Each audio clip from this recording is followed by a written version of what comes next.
Especial esse momento para mim, porque eu estou completando 25 anos de atividade profissional. E é muito bom poder compartilhar, eh, ensinando, porque eu acho que ensinar é a forma mais eficaz da gente aprender ainda mais, dá um sentido, porque o conhecimento não fica somente conosco, ele pode ser compartilhado. E quando é compartilhado, a gente soma outros modos de ver o mundo ou ver uma questão que sempre enriquece. A aula de hoje é sobre transtorno do déficit de atenção e hiperatividade infantil, uma breve panorâmica. Eu vou tentar aqui colocar um elefante numa caixa de fósforo, porque hoje existe até pós-graduação sobre o tema.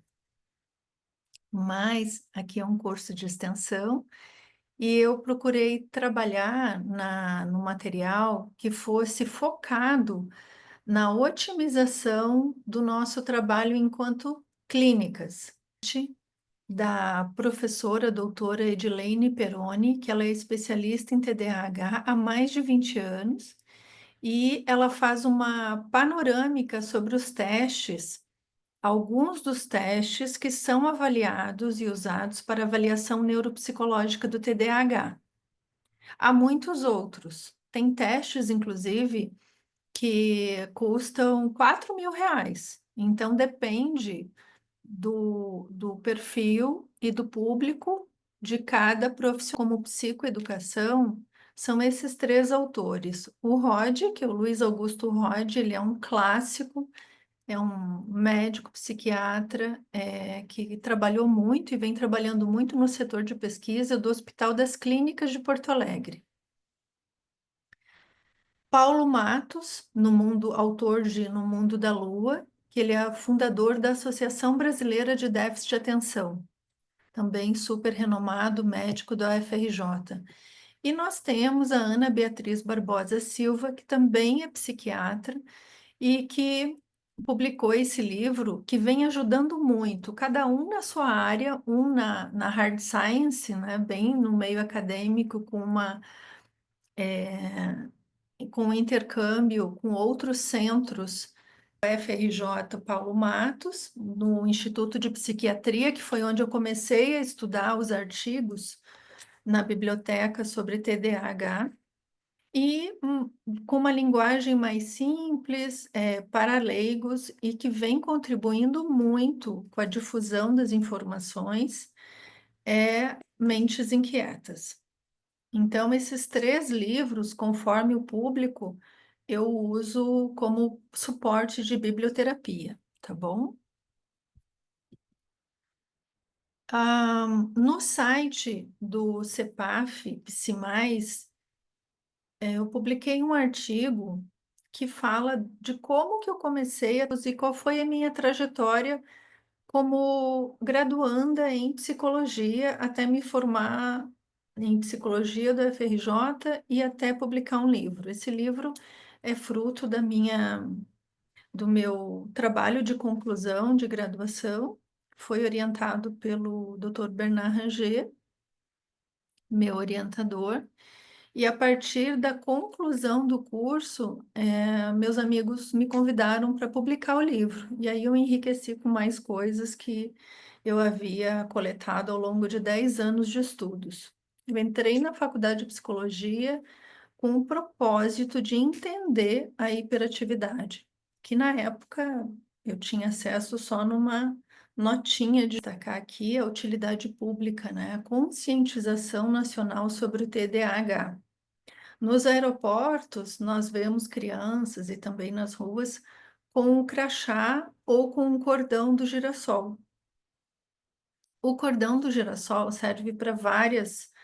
É, é uma forma que facilita a comunicação, porque geralmente as crianças TDAH elas são explosivas. E muitas vezes, como se não bastasse um próprio manejo da situação, os cuidadores, as mães, os pais são punidos e sofrem uma pressão social que só prejudica ainda mais o manejo do TDAH. quando não controlado, não tratado. E mesmo controlado e tratado, a criança pode ter episódios assim, e o que é muito constrangedor. Então essa iniciativa, sinaliza, principalmente para os profissionais, a real ajuda e suporte para o cuidador e para a criança em ambientes públicos. Eu achei isso muito inteligente. Aqui está o endereço, né, no Instagram de esclarecimento. É um trabalho de utilidade pública porque o TDAH, assim como outras síndromes invisíveis, ela não tem um letreiro dizendo tenho TDAH, sou portador de TDAH. É um cérebro não é um cérebro neurotípico, então é neuroatípico. Então é preciso esse esclarecimento.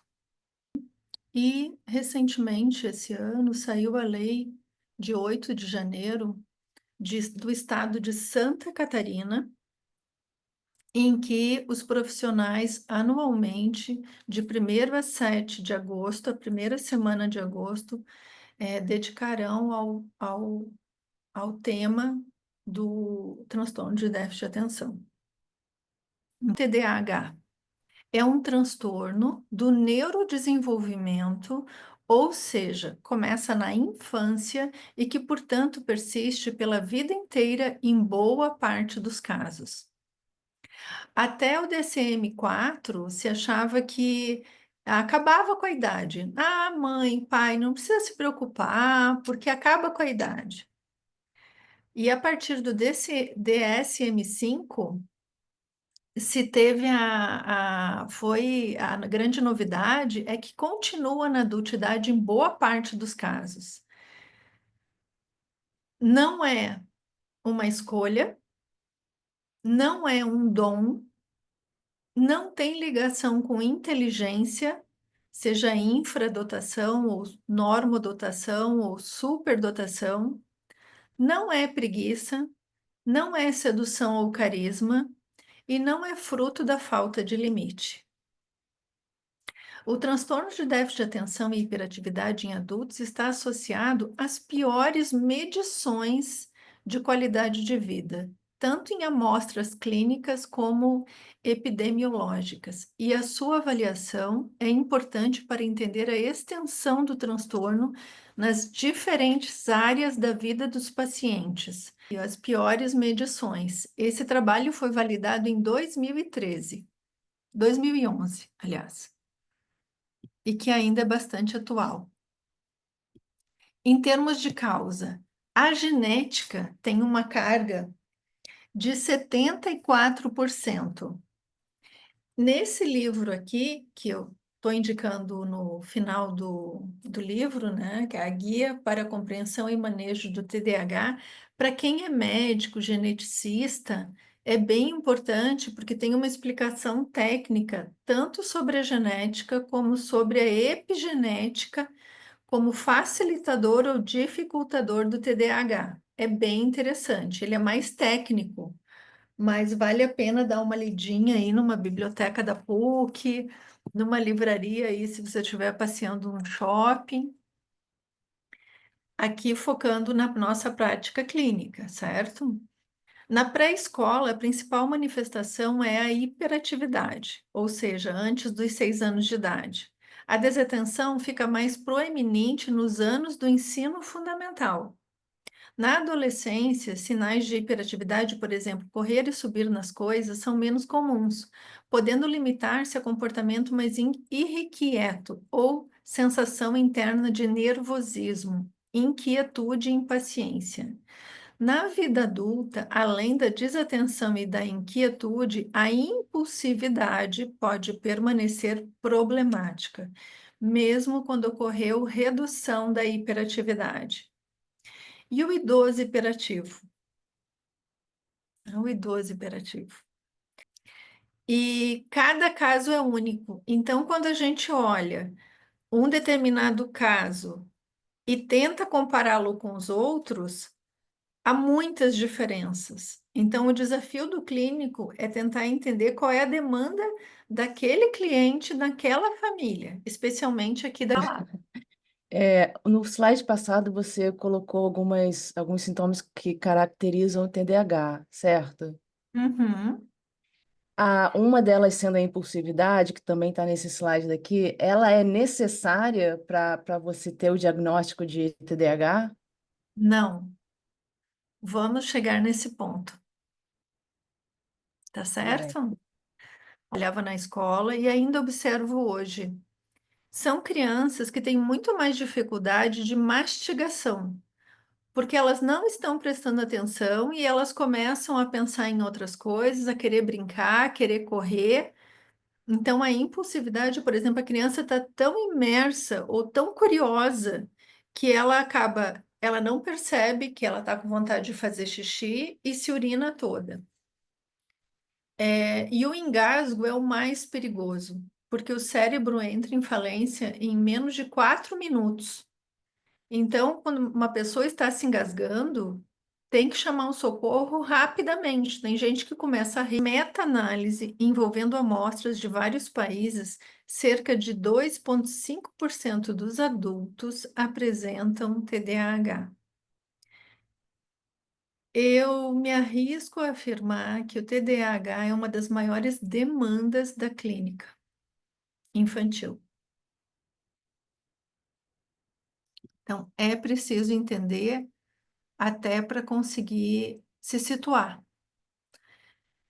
Critérios diagnósticos atuais. Eu fiz essa síntese aqui, ó. Nenhum marcador biológico é diagnóstico para o TDAH. Não tem como abrir o cérebro, nem precisa abrir hoje com as questões de imagem e ver onde está. Uma doença, tecnicamente, por exemplo, uma cardiopatia. Tanto que, bem, há muito tempo era chamado de síndrome atencional, que é um conjunto de sinais e sintomas que caracterizam uma determinada disfunção. Então, transtorno é diferente de doença, embora na grande mídia, às vezes a gente fale, doença da hiperatividade, tá? Mas tecnicamente está errado, porque não tem como localizar no cérebro. Sempre que a gente vai falar de TDAH, as pessoas pensam, tem um teste, tem um exame, mas por que que os médicos já pedem o eletroencefalograma?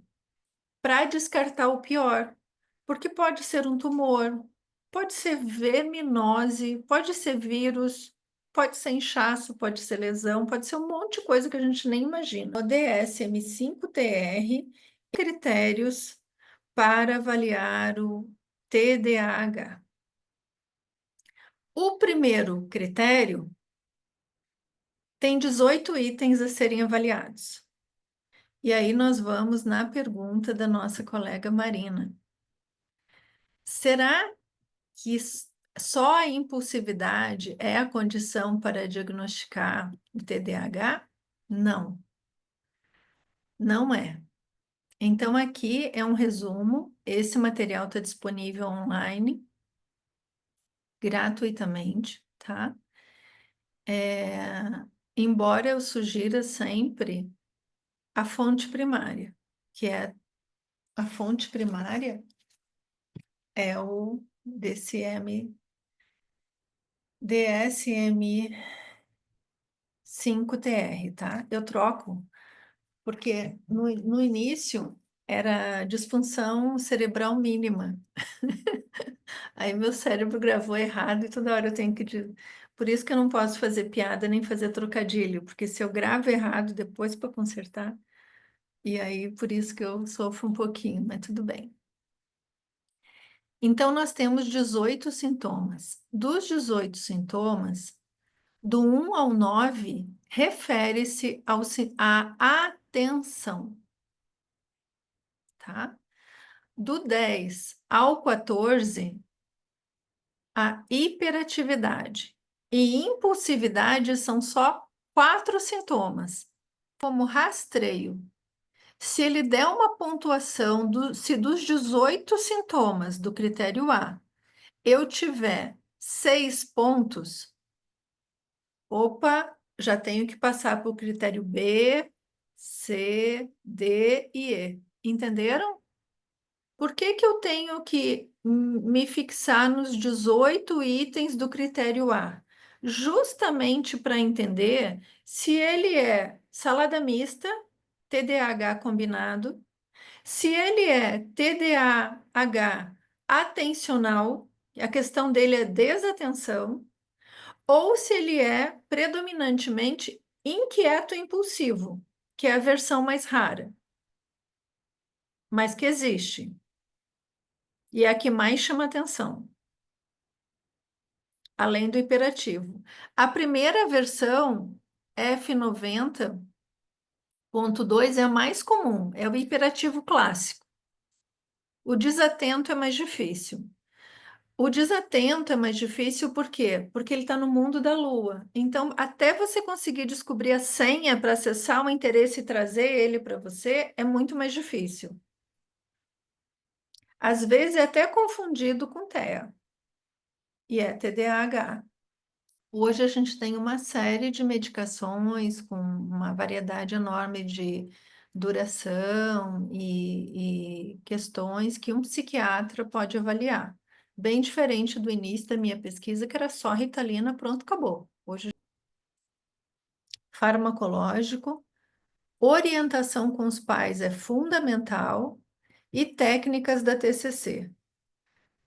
Tratamento de TDAH tem que ser da terapia cognitivo-comportamental. Não me venham com a questão do id, do ego, da pulsão de vida, pulsão de morte, tá? Se eu fosse depender disso, eu não estaria aqui, porque eu ia ter certeza que eu não teria solução. Então, psicoeducação, treinamento das habilidades, biblioterapia, conexão com uma nova rede social de apoio, meus professores de psicologia, meus amigos médicos, meus amigos psicólogos, professores de educação física, nutricionistas, todos me ajudam e ajudam muitos dos meus clientes, tá? E orientação aos professores e escola. Se não for interessante para essa criança e adolescente, esqueça. Você tem que ter um atrativo ali, porque senão é difícil o engajamento. Protocolos são pontos de partida e às vezes de chegada. São importantes para mantermos o foco terapêutico adaptado ao ritmo de cada cliente. O tratamento é desafiador para quem não é TDAH, tá? Então, eu já falo, as pessoas falam, ai, Graça, como é que você aguenta? Aguento porque eu entendo, eu sei o que que é. A pedagogia tradicional do tipo senta e escute é ineficaz. Tudo menos o tédio. Essas crianças, elas têm uma intolerância ao tédio. Então, é irritante ficar parado, porque a sensação é que o mundo é bagunçado num ambiente organizado. Sem dúvida, Organizado. organizado. Então, para um TDAH, é fundamental a organização. Se para uma pessoa que não. Então, o TDAH 2.0 é um resumo dos dois, inclusive no texto, eles fazem alusão a esses dois livros. Ah, então são pesquisadores consagrados. Vale a pena o investimento, tá? Esse autor, eles citam o Barclay, tá? Que vai para o abuso de substâncias, vai para transtornos do pânico, vai para a dependência de cafeína. Então, como eu comecei a estudar isso antes do meu cérebro terminar de fechar, eu comecei no estilo de vida antes. E aí eu fui reeducando, eu estou em remissão, mas se eu abandonar minha qualidade de vida, é claro que o TDAH reativa todinho como um vulcão. Eu não acordo monstro, mas eu consigo viver, mas eu tenho limitações. Eu não vou para lugar agitado, eu não vou conviver com gente bagunçada e extrema, porque eu absorvo tudo, eu me poupo. A vida é feita de escolhas, por isso que eu digo, hiperatividade eficaz é uma escolha consciente. né? A pior crítica que eu recebi foi de uma leitora que falou assim: ai, agora eu não posso, quando eu chego atrasada, acadêmica, tá? Já formada. Quando eu chego atrasada, eu não posso dizer que eu sou hiperativa, porque agora com o teu livro hiper eficaz, eu não tenho mais essa desculpa. Eu falei, é uma escolha. O TDAH para mim não é uma muleta. Eu sofri demais, tomei 2 bombas no colégio, perdi amigos. Falei, agora eu não vou rodar nunca mais. Mas aí não pude fazer amigos porque eu tinha que estudar um monte, né? E aprendi a me apaixonar por livro. E eu vejo o quanto que a biblioterapia ajuda, a psicoeducação ajuda. Porque aí você, com a mente preparada, você consegue dominar o corpo. Eu estou no meu controle pela disciplina, minha autoeficácia. Agora dizer, ai, você tem que me respeitar porque eu me amo. E daí?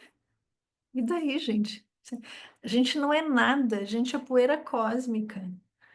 É, daqui a pouco eu vou envelhecer, não sei até quando que eu vou ter consciência. Eu só sei que quanto mais eu leio, mais eu fizer atividade física e mais ter bons relacionamentos com propósito de vida, eu vou conseguir aumentar a qualidade e a validade do meu cérebro. Então, tédio, eu sei, eu não fico entediada, porque eu sempre tenho 10 coisas comigo. Parou, tá parada, tem livro, tem isso, tem aquilo e coisa produtiva. Eu não sou refém de aposta, de consumo, disso, daquilo. Tudo tem um propósito. Agora, exige o quê? Reflexão. Não é fácil, mas é a melhor coisa do mundo. Ontem mesmo atendi uma senhora que é TDAH e tem transtorno de ansiedade e suspeita de humor. Até eu narrei o caso aqui nos slides. E aí, claro que quando eu tô com ela, eu não posso falar espontânea como eu estou falando com vocês, mais rápido, com mais movimento, porque ela já é muito agitada. Então eu converso com ela com calma, eu tenho uma cadência de voz, eu vou acalmando. Quando eu vejo que ela está relaxando demais, eu começo a agitar. Aí ela fala assim: ai, Graça, eu queria tanto ser como você, ter esse controle. Eu falei: é treino,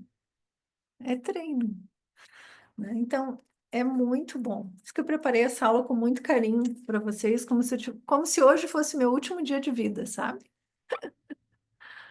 Tá E bom? conseguiu, hein? Ai, foi maravilhosa. Ótima. Oh, obrigada, obrigada. Tá aí, todos estão. Eu procurei fornecer para vocês todo o caminho das pedras. É muita informação, eu sei, mas para vocês que trabalham com crianças, esses dois aqui, ó, tá ótimo, não precisa mais nada, tá? Isso aqui já ajuda vocês de monta, tá bom? Um abraço para vocês. Eu vou encerrar, peço licença. Se vocês tiverem alguma dúvida, eu mando ali para o nosso WhatsApp. Já separei os livros, tá, Marina? Para os 2 livros para você. E agradeço as perguntas, que foram perguntas bem pontuais. Vocês estão por dentro do assunto, tá bom? Bom sábado para vocês.